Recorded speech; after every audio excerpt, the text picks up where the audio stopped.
Performance అంతా అయిపోయిన తర్వాత ఇంకా లగేజ్ అంతా బయట పెట్టినాము. ఇది మా వాడి సంసారము. టట్టా పొట్ట అంతా సర్దేసి పంపించేసినారు.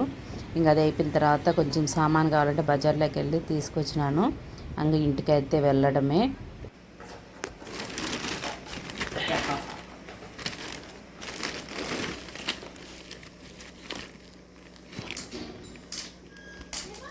నూడిల్స్ తేలారా మనమా చేసుకునేటియా ఏడైనా నెల్లూరు మరపట్లోనే తెప్పించుకోవాలి.